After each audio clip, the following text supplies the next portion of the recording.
me to make material advancement. Nah, it's no use. Let's go and worship somebody else. So this is constantly going on. This is the result of this deep-rooted mentality to actually become God. Yes, I will serve God under my condition. And that's how we left the spiritual world.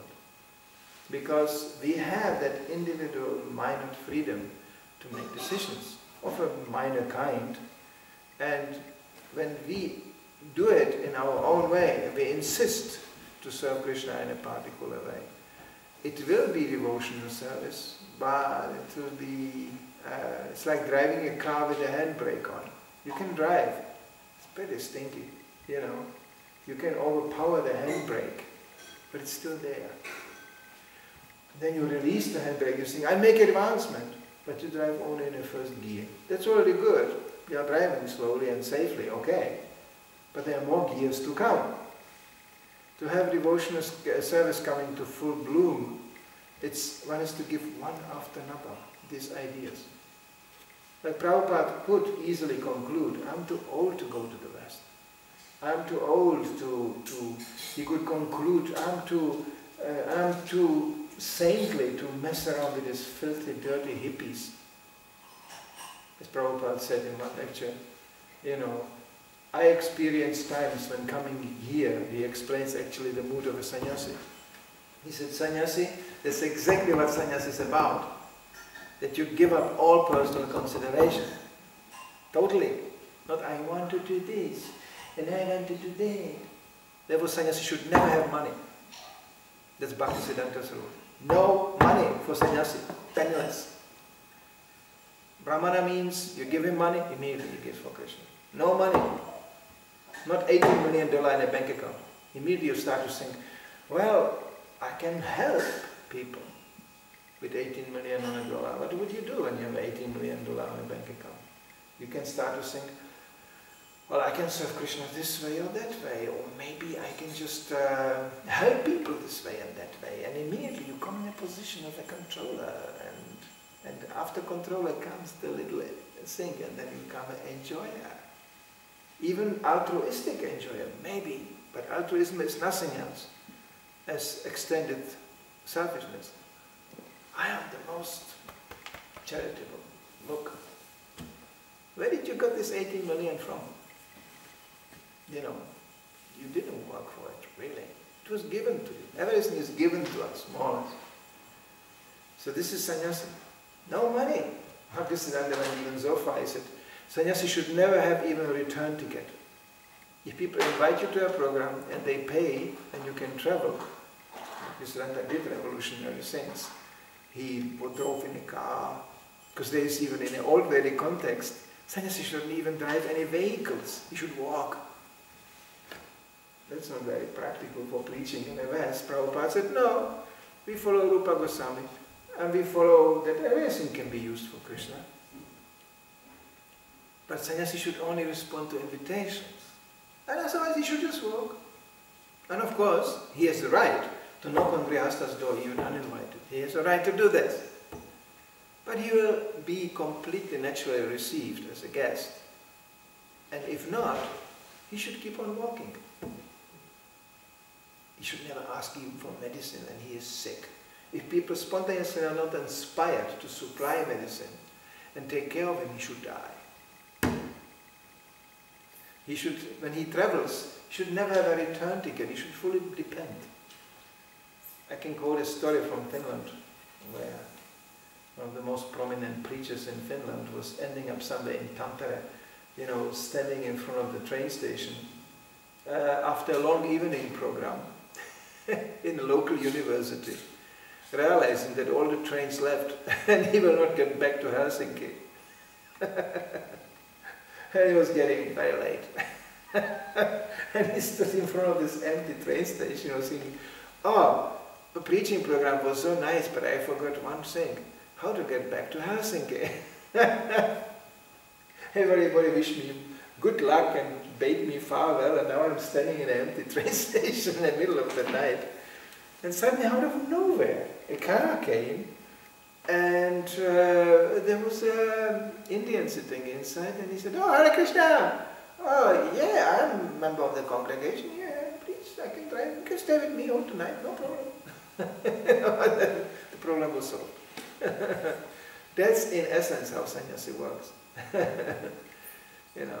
But of course we have Prabhupada put in ISKCON sannyasis, like example, in even managerial responsible positions, but it doesn't mean that they couldn't handle the challenge.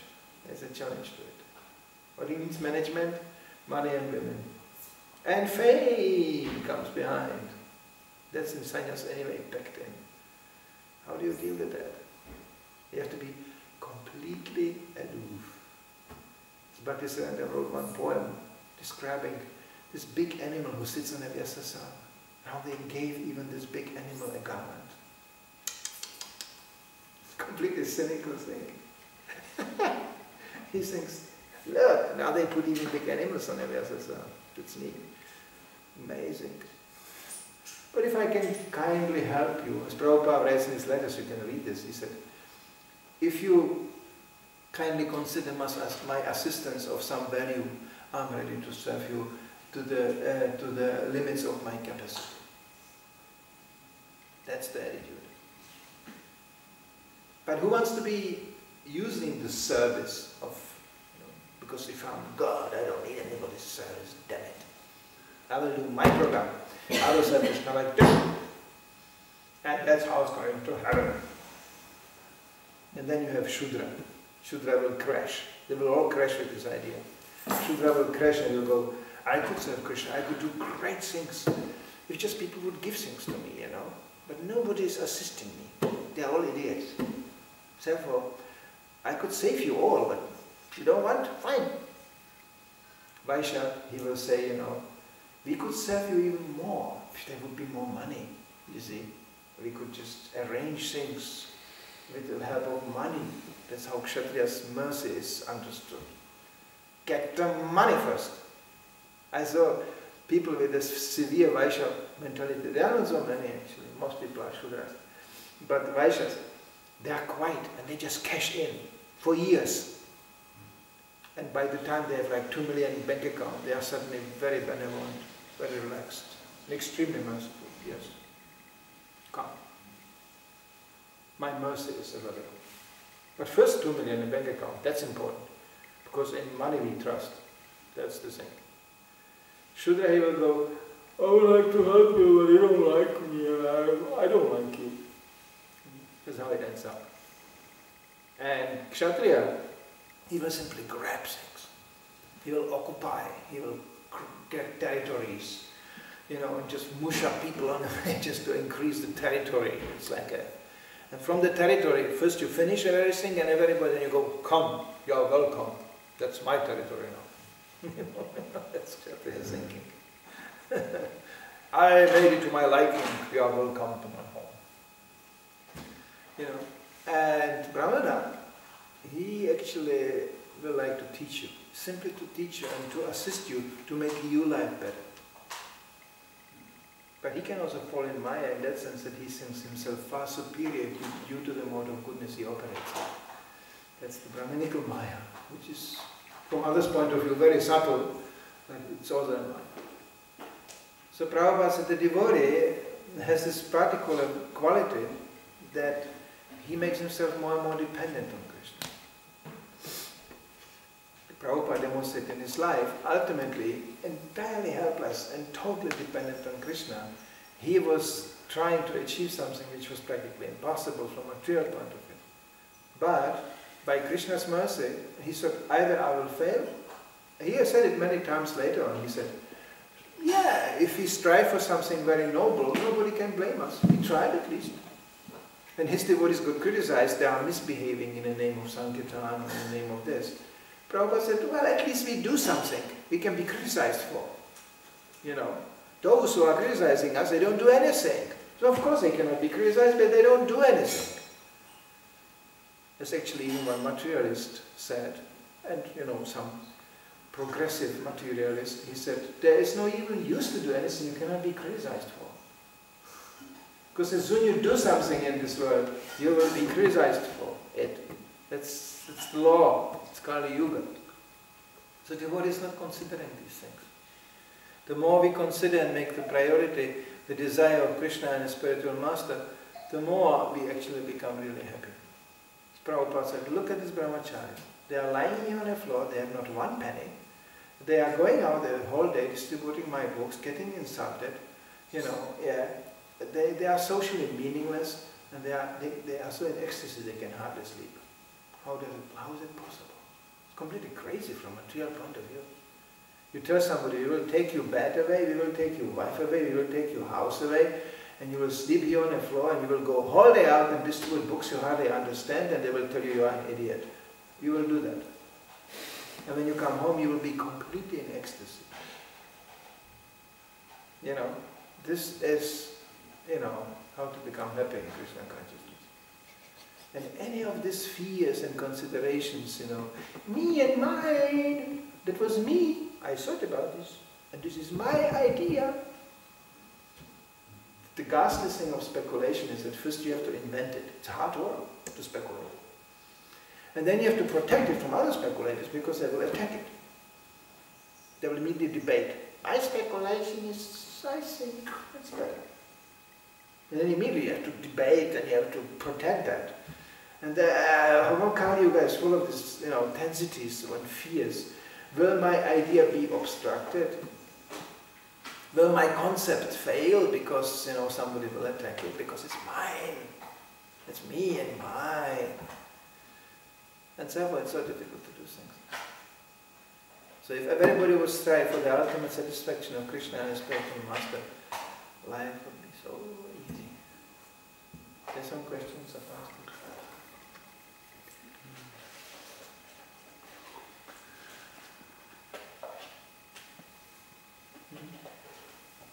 You talked about these various varnas and the tendencies and like that. I was thinking when I just caught myself yesterday trying to explain a philosophical point to a complete Shudra. And of course he responded, oh, I didn't like it. Spiritual progress means to hug the people. And so I was just thinking, how do you come about this, attracting people like from different kind of varnas? Lord Chaitanya just kirtan prasadam, no lecture. No lecture. Essentially it's spoken. Lectures are for those who are inquisitive. If somebody for him just lecture will be some kind of visual experience, or maybe even he will get upset because he doesn't understand anything. So he just goes, what is he talking? What is he thinking here? I don't know. He's talking all the time. Does he think he is more smart as me? What is this? And then immediately, when you see this attitude coming up, there's no need. Just prasada. And just, how is your life? Oh, very nice, very nice. And it doesn't have to be even that, you know, we think sometimes spiritual progress is to make things very complicated. It's not needed. Yesterday I read a little offering from one of my god sisters, which is actually so Prabhupada. Actually, even then, this offering being written 40 years later, there's not one trace of philosophy in that offering. There's no philosophy, really. So a Brahmana would say, what is this? There's not one quote, there is nothing here, there's no Shastra here. She just described how Prabhupada, how she came in a room and first time and saw Prabhupada. And she asked something completely stupid. So stupid she forgot even what she was asking. You know, something just, yeah.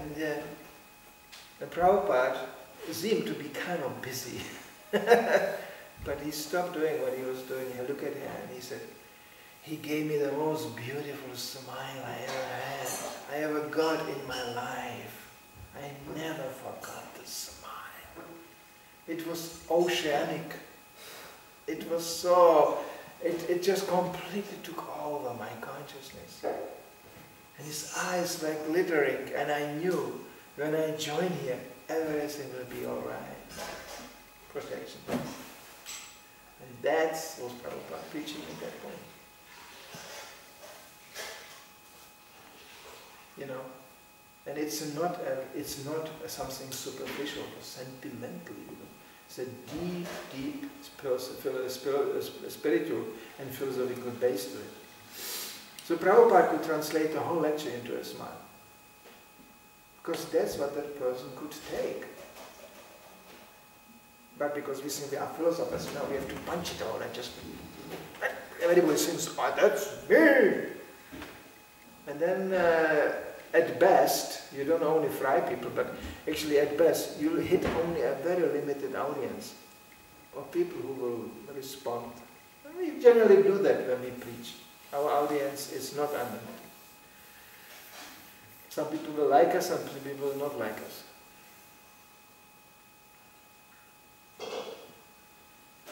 They have something charisma, that's what we want, that we cannot change. It's like I like this story. Now my departed Gaura Brahmananda, who just, was one devotee describing how he joined simply by the fact that he was visiting all the bogus gurus, all the nonsense gurus, in New York. There were many, and there were always giggling gurus saying, love and peace, and feel the energy, and then, oh, and you feel the transcendental bliss, oh. And he said, it was kind of, I always felt like, yeah, but where is something substantial to think about, where is something, I have to hear something. There was no lecture really. But then they told me, I'm living next to the Hare Krishna temple down there, devotees had a flat, and they had a Sunday feast, and I had a good job, and I had a good income, so I didn't feel compelled to join Hare Krishna movement because of some desperate economical needs. No. So I was kind of thinking. But my friend said, no, you have to go there, there's a foul Swami and this, sometimes. And the first thing I saw when I came down the stairs, there was this big apartment which was called the temple. I saw a big, big guy, standing at the door, and there was a phone, and he operated the phone, and he was yelling in that phone. He said, if you are intending to deal with us like this, not only will we contact our lawyer, but we may also kill you. Big guy, monk, yelling into the phone. And he said, I became so attracted. I thought, I never saw that kind of form of spirituality. I thought, this is something different. And 5 minutes later, I saw the same huge monk walking around, smiling at people, distributing prasadam, serving everybody. I thought, this is interesting. So by mercy of Brahmananda Prabhu, I joined, because that was Brahmananda. He just by his experience, he commanded just total shelter, and people just took shelter just by they knew when this guy is around, nobody can beat me up. And he liked that. He had this smile. I like you, or shall I beat you? He always knew there's only two sides to go. You can be a nice guy, or you will be restricted, okay? There's only two regimes. It's very simple. It's only two gears, to go. As Prabhupada said in a quite public program to an aggressive man, he pointed to Brahmananda standing next to him and he said, don't be so angry. If I tell this man to kill you, he will do it immediately. And Brahmananda was beaming with ecstasy. Yes. People knew he would do that.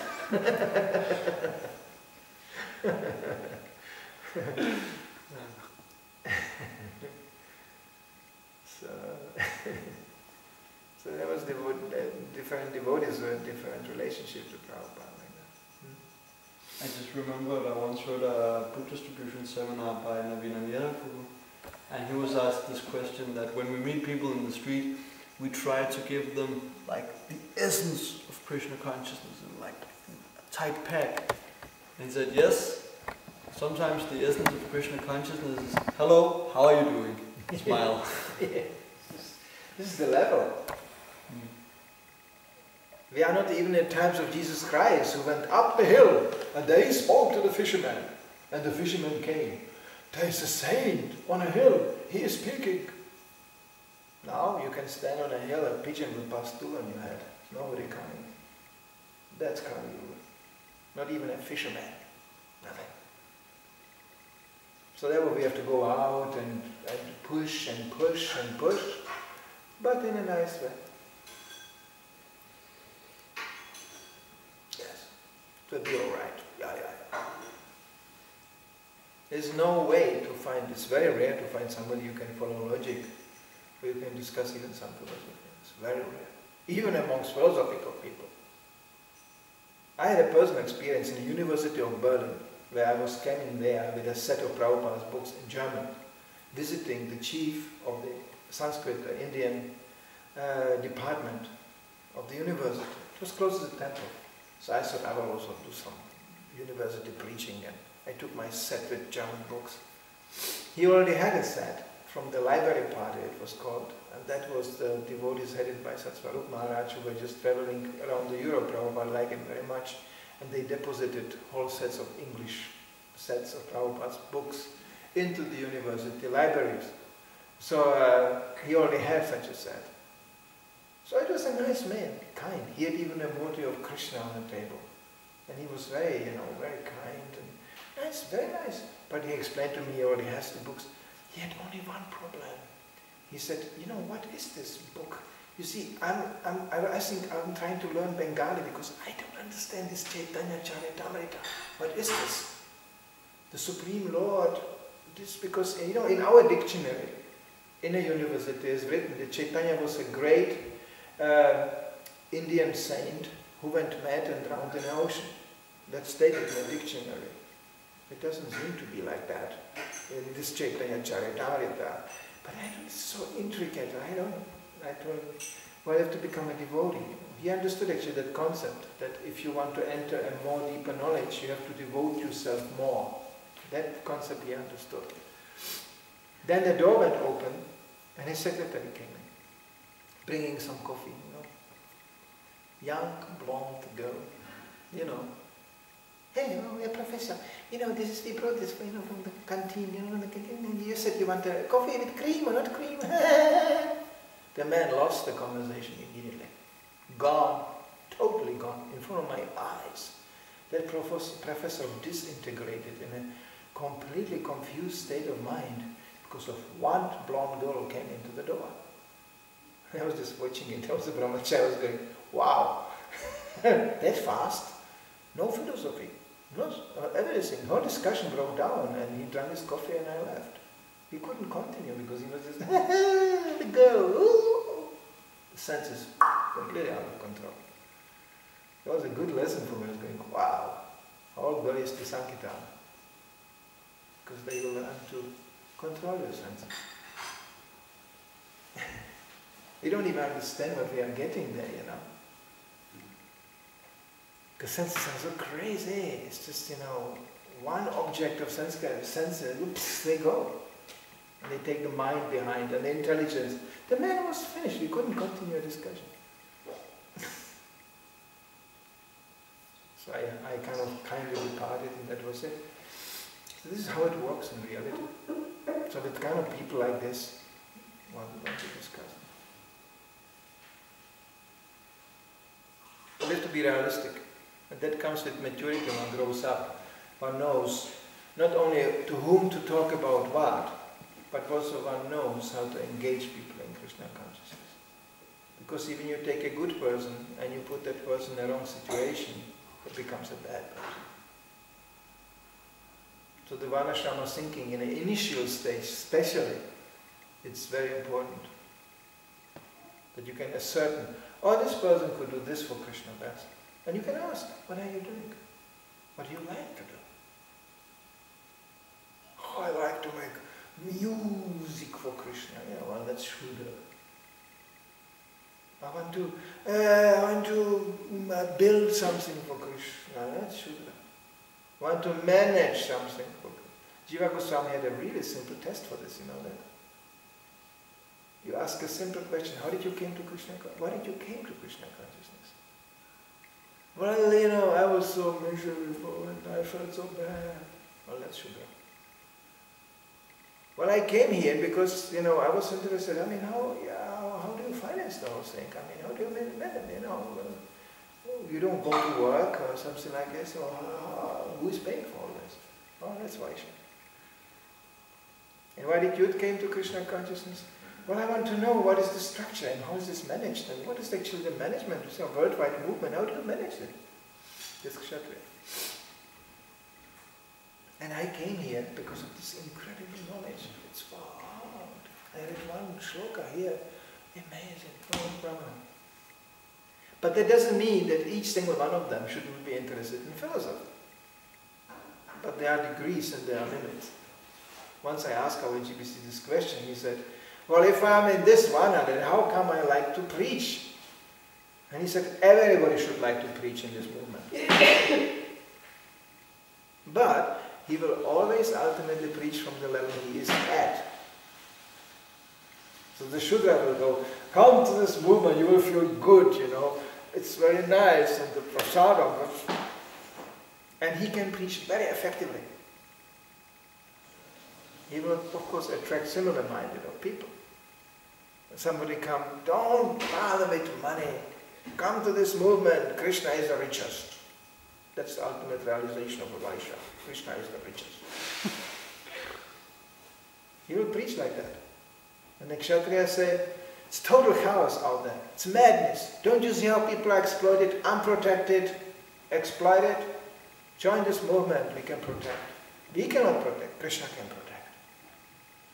That's Kshatriya preaching. In Brahmana he will go, there's so much knowledge, you know, I could tell you, ooh, ooh. So the preaching will be colored like this, naturally. And why not? Why not? Prabhupada said, when you come to a country, you don't have to even preach with the idea, how do we manage now here? How do we start a temple and this? You just preach. And Krishna will send you people for particular purposes, which have a particular qualities, and you just puzzle it together by preaching. You just inspire people to serve Krishna and put it together, and then it will work. The problem in Kali Yuga is that everybody thinks he is something he is not. How do you manage that? A bunch of hypocrites. I think I'm very intellectual, but first I have to take a rest. You know, okay. How do you preach to that? I think I'm a great philosopher, but I need more money. How do you preach to that? People fool and cheat each other every day so much. That makes atmosphere very difficult. Therefore, there's always this anxiety in the air. There's always this fear. Somebody will discover that I'm something I'm not. I have to protect my image. And that fear, that density is there. Anyway, in the beginning stage of Krishna consciousness, we are insecure naturally because we are not realized really. We are not living up to the knowledge we preach, of course. But why to increase the density by always hoaxing around? Why not just... Sri Maharaj used to say, be yourself. And he was. I want to drink 7-Up, I will drink 7-Up. He was called the Joli Swami. He was just, and he was not hedonistic at all. I mean, he was dying. He was seriously sick. But he was just Krishna here. That's me, with my qualities. That's how I want to serve. That's what I have. Take it all. When you are that kind of simple surrender, life becomes so easy. Okay, Srila Prabhupada ki jai. Namo Shivaya Krishna Krishna Vitare Shri Vasanta Samastitari Namo Prabhupada Katrina